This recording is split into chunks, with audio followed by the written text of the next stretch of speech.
Hola a todos, mi nombre es Evelyn Guzmán, soy estudiante del programa de Administración de Empresas de la Universidad de Boyacá y ahora quiero explicarles brevemente en un video sobre el riesgo y las opciones administrativas del presupuesto de capital. Durante lo largo del video voy a estar hablando de proyectos de inversión porque digamos que el riesgo no solo se calcula para la parte como tal de presupuesto, o sea, en general se puede calcular el riesgo para cualquier inversión que se vaya a hacer. Tengamos en cuenta que cuando hablamos del presupuesto de capital, dentro de esto también está inmerso la parte de las inversiones. Como tal, es importante calcular el riesgo. ¿Por qué? Porque digamos que el riesgo es importante porque nos puede medir o dar un indicio del nivel de factibilidad de un proyecto, bien sea para presupuesto, para inversión, en general, para lo que sea. Entonces, como tal se puede definir riesgo, digamos que como la variabilidad de los flujos con respecto a los esperados. Es decir, cuanto mayor sea la variabilidad, mayor va a ser el riesgo del proyecto. Esto lo voy a explicar con un ejemplo. Aquí vemos digamos que un cuadrito en donde nos dan dos propuestas, ¿sí?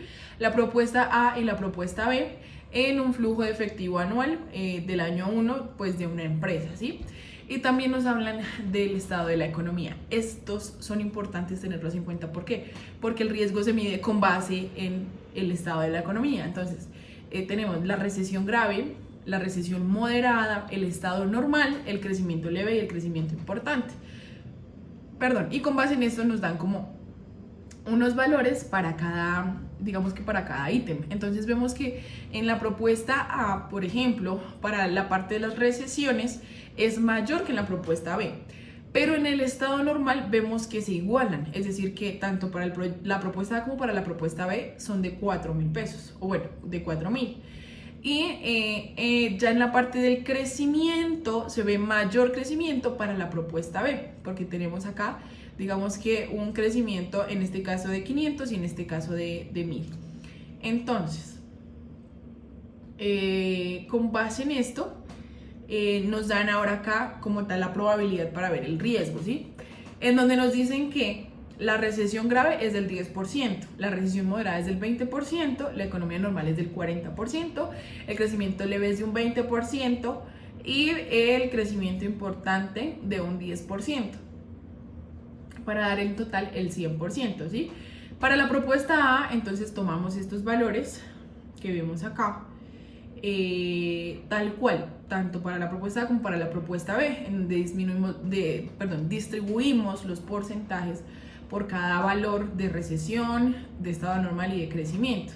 Y vemos que en la dispersión de los flujos es mayor para la propuesta B, por ende la propuesta B presenta más riesgo, ¿sí? O es más probable que presente un riesgo, a pesar de que en el estado normal para las dos propuestas tenemos un valor de 4.000.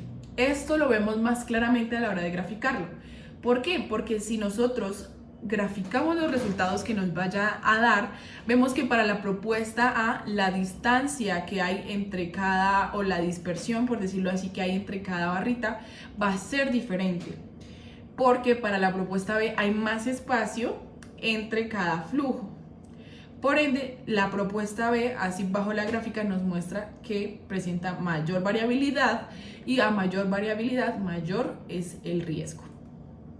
Esperanza y medidas de dispersión. Bueno, para tener en cuenta las medidas de dispersión y poder entender la parte del riesgo, vamos a tener en cuenta dos parámetros de distribución, que es el valor esperado y la desviación estándar. Entonces, el valor esperado es, digamos que, un flujo de efectivo que se define para un periodo de tiempo.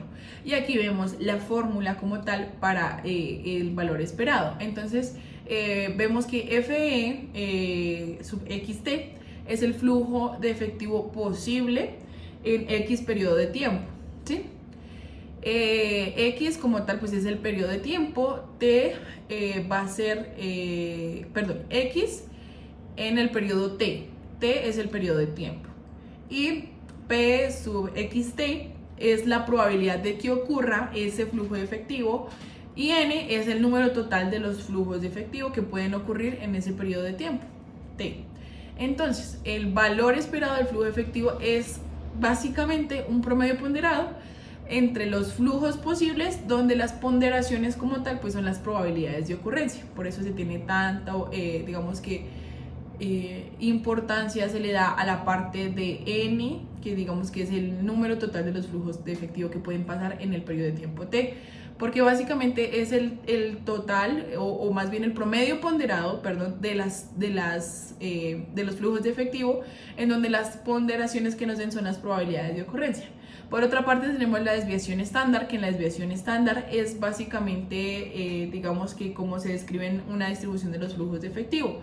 Cuanto más estrecha es la distribución, es menor la medida, y cuanto más amplia sea la distribución, va a ser mayor la medida. Esto lo vamos a explicar más adelante. Para la desviación estándar se tiene en cuenta esta formulita que vemos acá, en donde digamos que la raíz representa pues la raíz cuadrada, el cuadrado de desviación estándar y esta partecita como la variancia de distribución, que también la vamos a mencionar más adelante. Para la desviación estándar, entonces, tenemos que es simplemente una medida de estrechez de la distribución. Por eso decía, entre más pequeña sea, pues más estrecho, o entre más grande, va a ser menos estrecho, ¿sí? Es directamente proporcional. Entonces, para una distribución normal, lo que se hace es que cuando se calcula la desviación estándar se hace un gráfico que normalmente da un gráfico de campana. Por ejemplo, acá, para este caso, vemos que se hace como una campanita, sube y vuelve a bajar. Acá también, pero esta es más amplia, ¿sí? Pero igual se forma la campana. Entonces, la campana lo que hace es que nos mide como, digamos que si el 68% del área total cae en la desviación estándar, digamos que es como la forma normal. Por ejemplo, la probabilidad de que el resultado caiga dentro de las desviaciones estándar del valor esperado es de un 95% aproximadamente. Y la probabilidad de que de que por mucho esté a 3 desviaciones estándar del resultado esperado es mayor del 99%. Entonces acá vemos el ejemplo, retomamos el ejemplo para que nos quede más claro, en donde vemos para la propuesta A y para la propuesta B. Con base en las fórmulas que vimos acá, aplicando estas fórmulas, tanto de valor esperado como de desviación estándar, vemos la diferencia. Aunque no al principio, con solo ver los valores, no veíamos mucha diferencia, acá sí podemos verla, porque acá nos están dando un resultado de 548 y acá un resultado de 1095. Por ende, sí es mucha la diferencia que hay entre uno y otro. Obviamente va a haber mayor riesgo en la propuesta B. Y por otro lado tenemos el coeficiente de variación. ¿Qué es el coeficiente de variación? Es básicamente, digamos que la razón de la desviación estándar de una distribución con respecto al valor esperado de esta última, ¿sí? Entonces es una medida súper sencilla que nos permite calcular el riesgo del valor esperado. En este caso vemos que es simplemente una división entre lo que nos dio anteriormente en los 4000, que es el estado normal. Entonces vemos mucho la diferencia. Por ejemplo, para la propuesta A nos da 0.14 y para la propuesta B un coeficiente de variación del 0.27, lo que quiere decir que para la propuesta B evidentemente es mayor, por ende tiene un grado de mayor riesgo la propuesta B que la propuesta A. Entonces todos estos son índices matemáticos que nos permiten ver y medir el nivel de riesgo para cada propuesta, y con base en esto pues obviamente se define la toma de decisiones.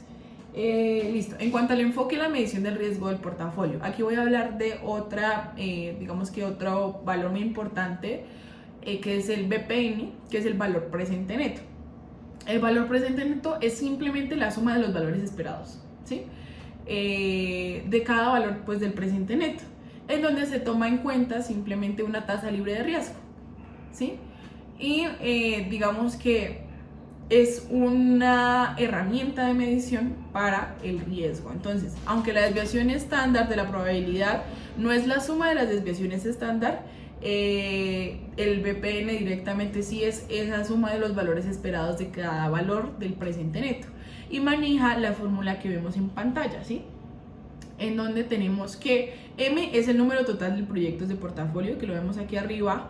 Esta parte de OJK es la covarianza entre los valores presentes netos posibles para los proyectos J y K, que en este caso J y K es lo mismo que hablábamos de propuesta A, propuesta B, es lo mismo, es para el proyecto J y K. Listo, correlación entre los proyectos. Puede haber una correlación entre los proyectos teniendo en cuenta si ya se ha implementado anteriormente en la organización. ¿Qué quiere decir esto? Hay proyectos de inversión que tienen cierta similitud con anteriores que se hayan implementado dentro de la empresa. Esto nos permite de cierta manera calcular más fácilmente el nivel de factibilidad de los coeficientes de correlación porque podemos utilizar datos históricos, ¿sí? Pero cuando es un proyecto que no ha sido implementado con anterioridad en la empresa, digamos que se hace más a proyecciones, digamos que la evaluación futura, a valores futuros proyectados. Entonces la correlación entre los proyectos tiene que ver directamente en, digamos que si hay un proyecto de inversión que anteriormente se haya implementado y con base en esto podemos basarnos en datos históricos, o si es algo nuevo simplemente en datos proyectados a futuro. Y con base en esto la correlación puede ser digamos que positiva, negativa o cero, dependiendo pues de la naturaleza de la asociación. Cuando hablamos de una correlación de 1, indica que los valores presentes netos de las inversiones varían directamente en la misma proporción, es decir, son directamente proporcionales. Cuando hablamos de un coeficiente de relación de -1, perdón, es indirectamente proporcional, es decir, son inversamente. Mientras uno sube, el otro baja y así sucesivamente, no van como en la misma proporción, en la misma dirección de que aumentan los dos o disminuyen los dos, sino que se contrarian, por decirlo así. Y por último, la correlación que es igual a 0, que indica que son independientes, es decir, que no están relacionados, que el uno no afecta al otro. Entonces son como los 3 posibles escenarios que se nos pueden presentar, en donde pues la mayoría de pares de inversores normalmente el coeficiente de relación está entre 0 y 1, ¿sí? ¿Por qué normalmente hay falta de presencia o casi no se da la correlación negativa? Y es porque normalmente casi todos tienen una correlación positiva pues con la economía y por ende entre ellos. Implicaciones para la evaluación. Entonces, para tener en cuenta, la presencia de opciones administrativas mejora el valor de un proyecto de inversión, ¿sí? Entonces, por esto es importante como tener como esos panoramas, por decirlo así, del nivel de riesgo para cada propuesta, en donde tenemos que el valor, digamos que puede verse como un valor presente neto, más el valor de las opciones, ¿sí? Los tipos de opciones administrativas pueden incluir expansión o contracción, la opción de abandono y la opción de posponerlo. Entonces, para la parte de la expansión, es digamos que permite, como lo dice su nombre, expandir a la empresa si las condiciones son favorables o contraerse si las condiciones son desfavorables. Para la opción de abandonar es directamente dejar, o sea, poner fin al proyecto, puede ser venderlo a otra empresa o a otra persona, o simplemente no seguir con este. Y la opción de posponer es como dar una pausa, como ponerlo en espera, para digamos que hacer una recolección de nueva información y medir nuevamente el nivel de factibilidad con base en el riesgo de este proyecto. Bien, opciones para expandir o contraer. Entonces aquí tengo un pequeño ejemplo para que lo entendamos. Si se expande o se contrae dependiendo de su nivel de favorabilidad. Ya vimos que si era favorable se expandía, si es desfavorable se contrae. Entonces, suponiendo que existe una oportunidad del 50% de que el mercado sea mucho más grande en 2 años, ¿sí? Un 50% en 2 años. Y entonces se dice, bueno, si va a ser mejor, si va a ser favorable, entonces el valor presente neto de la inversión para la segunda etapa, teniendo en cuenta que va a ser expansión, al final de 2 años será de 15 millones, para el caso de este ejemplo, ¿sí? Cuando este valor se descuenta del presente de la tasa de rendimiento requerida, el valor presente neto en el tiempo es de 0, con un total de 11 millones de pesos. Entonces, con base en esto, si el mercado se debilita en los siguientes 2 años, es decir, se estrecha, la compañía no va a invertir más en el valor del incremento neto al final del año 2. ¿Por qué? Pues que, como ya lo dijimos, si es favorable, se expande, si no, pues se contrae. Entonces, básicamente, esto es como se describe en un árbol de decisiones, que el árbol de decisiones lo que hace es como un flujo o un diagrama que nos permite ver como los 2 escenarios, ¿sí? Y con base en esto nos permite la toma de decisiones. Entonces, viendo esa medida de distribución, digamos que la empresa definirá si va a expandirse o contraerse. Por otra parte, la opción de abandono es suspender el proyecto dejarlo ahí y vender los activos del proyecto o emplearlos para otra área de la empresa. Esto puede pasar normalmente, primero, porque su valor excede el valor presente de los flujos de efectivo subsiguientes del proyecto, o porque definitivamente es mejor abandonar el proyecto en el momento en el que se está y no a futuro, que de pronto el valor de inversión puede ser más alto. El valor del proyecto para abandono se puede medir con la BPN sin opción de abandono más el valor de la opción de abandono, y esto nos va a permitir el reconocimiento de la opción de abandono, qué efecto puede tener, qué tan significativo va a ser, y digamos que con base en esto pues se hace la selección de los proyectos. Y finalmente la opción de posponer, en donde digamos que hay algunos proyectos de inversión que lo que se hace es poner una pausa, ponerlo en espera. ¿Por qué? Porque el proyecto, si se emprende inmediatamente, puede que el nivel de riesgo sea mucho más grande, puede que no sea factible. Entonces, es un proyecto que puede ser implementado, pero quizás no en el tiempo presente, sino que es necesario posponerlo, es decir, ponerlo en pausa, hacer un análisis de información que podamos recopilar del mercado, precios, costos, entre otros aspectos, reevaluar las opciones y a futuro como que volverlo a activar, por decirlo así, o volverlo a poner en marcha. Pero digamos que en el momento como tal presente no es bueno implementarlo. Esto es la opción de posponer. Se pone en pausa un momento, se reevalúan, se hace una investigación sobre el mercado, sobre la economía en general, para medir su nivel de riesgo y quizás a futuro si sea de ventaja o de provecho para la empresa. Esto es todo, espero haya quedado muy claro y muchas gracias por ver este video. Toda la información fue tomada de un fragmento que se llama Riesgo y opciones administrativas reales del presupuesto de capital. Muchas gracias.